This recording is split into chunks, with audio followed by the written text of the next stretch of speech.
fascinated by small animals. Among them chickens, because when I was in the 8th grade in Oklahoma, a friend of mine who I knew was,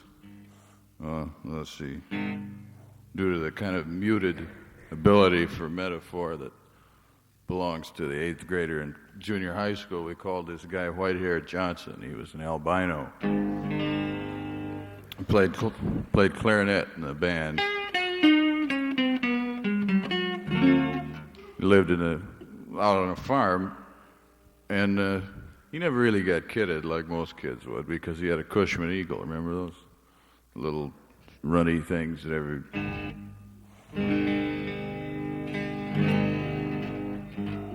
everybody else was driving that big red thing from Sears, the square ones. Remember those?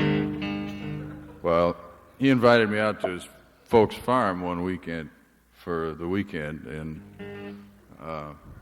I was anxious to go so I could ride his Cushman. And we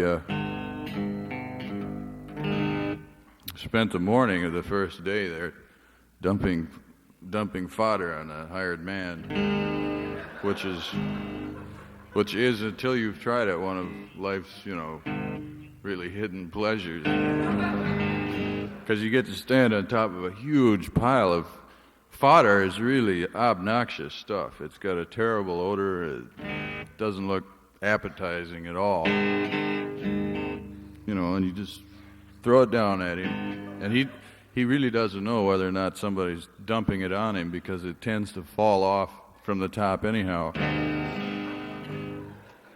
which makes you wonder why we even bothered to do it.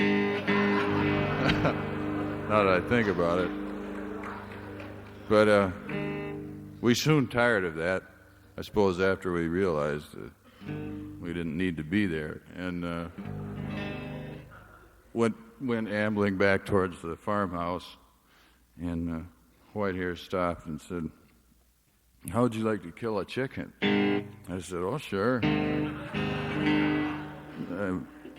So Whitehair grabbed one. I don't know what his first name is. There really ought to be a better nickname for an albino. But so he reached down. The chicken coop was just out the back door, really. So he reached down and he picked up a chicken, and what you do is you grab it by the neck and spin it around over your head, and it'll die.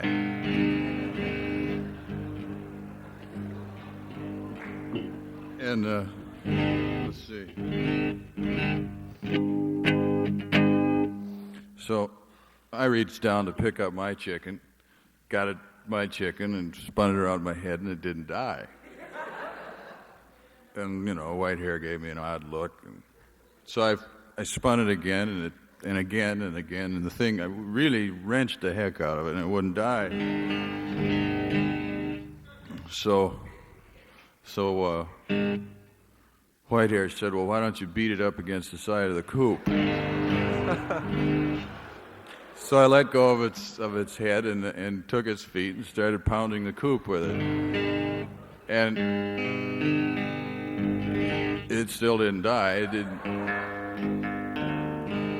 It didn't make much noise, but it wasn't dead.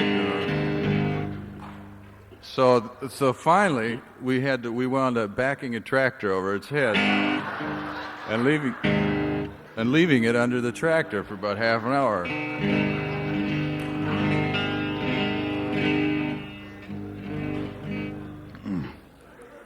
The next day was Sunday, so we had chicken.